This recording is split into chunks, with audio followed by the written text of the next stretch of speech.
Good evening, Daniel. Thank you for being with us.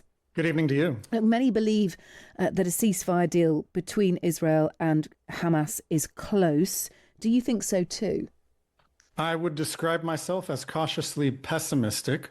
What Israel and Hamas appear to be negotiating right now is how many hostages will Hamas be able to continue to hold in its underground dungeons where it tortures and starves them. Hamas is not willing to release every hostage and lay down its weapons and end the war that it started nearly 2 years ago. Israel has indicated that it is willing to pay a ransom because it wants its people home, its people who were taken from their homes on October 7th, 2023. We are willing to pay a price to bring them home. But we are not willing to allow Hamas to remain the government of Gaza with the military, where it can continue to threaten to destroy Israel. I want this war to end, but Hamas wants it to keep going forever. So I have seen some press reports, and please do debunk these if you know better, that a small group of Hamas leaders will be able to remain in Gaza. Israel, of course, have been pushing for the complete exile of the Hamas terror group and its leaders. But will now settle for the symbolic expulsion of a few military commanders, given there are so few of them left. How do you feel about that a small group of Hamas leaders will, according to reports, be allowed to remain in Gaza as part of this deal? I think the details that you mentioned can be negotiated, but the big picture, it's very difficult to find a middle ground between Israel's position and Hamas's position. Hamas's position remains that Israel must be destroyed, and Israel's position remains that it does not want to be destroyed. That is the premise of this war, and I don't see a way out of it unless Hamas decides to end the war and release the hostages. If a few Hamas guys will be left behind in Gaza, but they will have no military and no governing capability, that is a big compromise for Israel to make, but I think it's possible if it will achieve the bigger objectives. And are we talking about the complete withdrawal of Israeli troops, the IDF? So any oversight by Israel would cease as part of this deal? Hamas is demanding the complete withdrawal of Israel from Gaza because Hamas wants to remain the government of Gaza. And Israel has said, if we are going to withdraw from Gaza, which we would like to, we have no interest in governing Gaza, but if we're going to withdraw, we cannot allow a return to the situation that existed on October 6, 2023, one day before the Hamas government of Gaza decided to launch a war of annihilation against the people of Israel. So if Israel is going to withdraw from Gaza, which it wants to, then Gaza needs a new government that chooses to live in peace with Israel and lets us all move on and build a better future.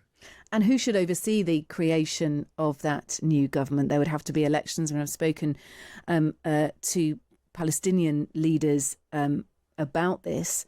They have plans. There could be elections and it could be done fairly, but that will take quite some time. And I think the most urgent thing is to get hostages released, but also to try and bring an end to the humanitarian situation in Gaza. Civilians there are still losing their lives. And I know Israel are doing their best, they will argue, to try and completely eradicate Hamas. But it is not an ideal situation over there. And it's not a long-term situation either. I share your sentiment. It is not an ideal situation at all. It is my friends and neighbors who are part of the Israeli military that are entering very dangerous areas in Gaza, and I would rather them not be there. But behind Israeli soldiers are the Israeli villages that were invaded on October the 7th, Israeli villages that continue to take rocket attacks from the areas of Gaza that Hamas controls.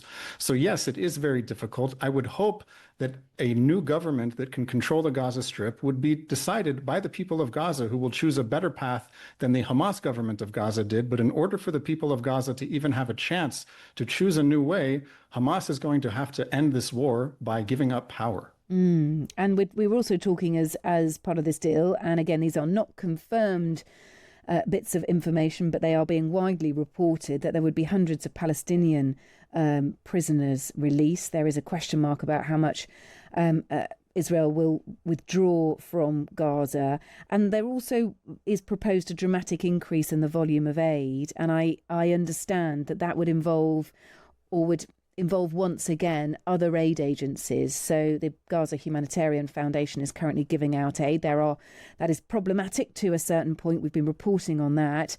but I understand that that former aid agencies within the Gaza Strip will be allowed to operate again. Is that similar to what you're hearing potentially? The issue of humanitarian aid is, of course, critical.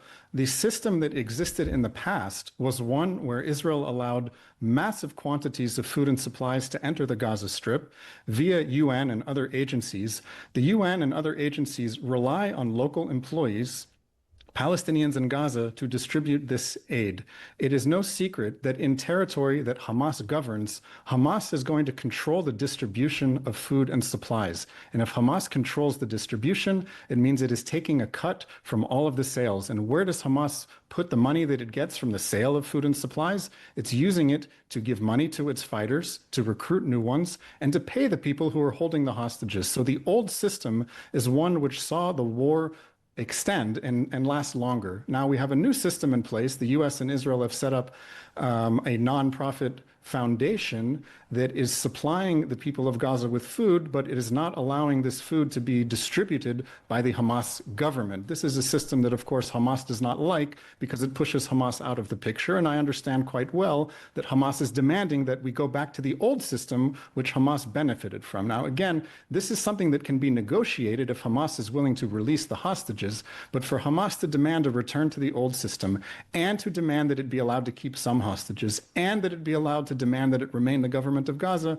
is a bit too much, and that's why we're at an impasse. Look, there have been continued attacks while people have been queuing for aid. More than 700 Palestinians have been killed seeking aid. That is what the health ministry says there. We know that US aid workers were wounded in an attack recently at the weekend as well. So, as I said, it is a problematic situation. Look, I wonder how you feel the Israeli Prime Minister has been dealing with this. What is your assessment? I think the Prime Minister of Israel has the most difficult job in the world, and I do not envy him for it. He is not just dealing with this unsolvable war in Gaza.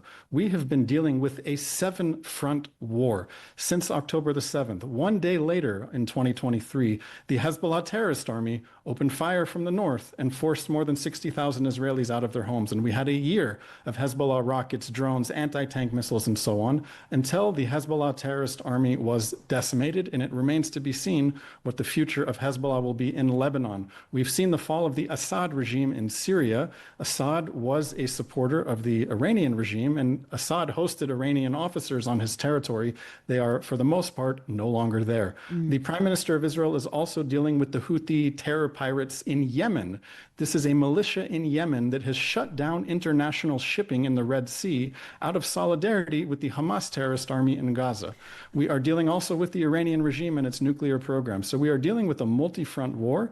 Israeli politics is not known to be a soft arena, and the Prime Minister is fighting for his political life at the same time. And look, all of that may be true, Daniel, but what would you say to people who argue that actually it suits Benjamin Netanyahu politically to have his hands in so many fights? That actually some of this is by design. It supports his strength, his coalition in government if he continues to fight in this way.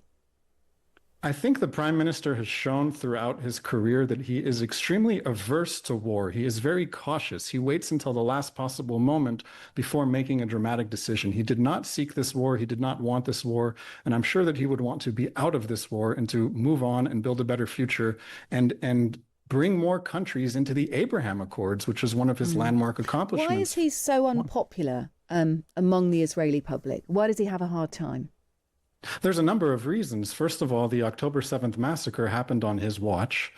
That gives him a degree of responsibility for what happened, as he is the prime minister and is responsible for what happens underneath him. He has not allowed yet the formation of an official commission of inquiry that will look into the reasons why the Israeli military was not present on October 7th and failed to stop the massacre. In addition, the prime minister has been the prime minister of Israel since 2009, all but 1 year.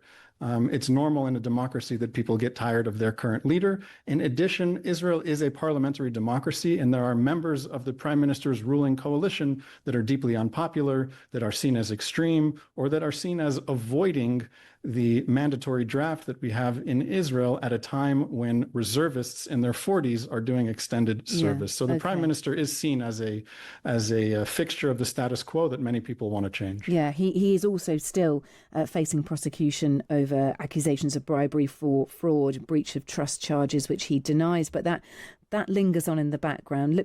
Let's just talk a tiny bit further on Netanyahu, the man. Would he consider stepping aside, in your judgment, if that was what was needed for peace? I don't understand the premise of the question if it's needed for peace. I don't see how that could happen. We have very hostile neighbors that do not care who the prime minister of Israel is. They're maintaining their war. The Iranian regime, Hamas, Hezbollah, the Houthis. So no, it does not appear that the prime minister is seeking to step down for any reason. He will probably run for re-election when it's time at the end of 2026 if he doesn't call elections sooner.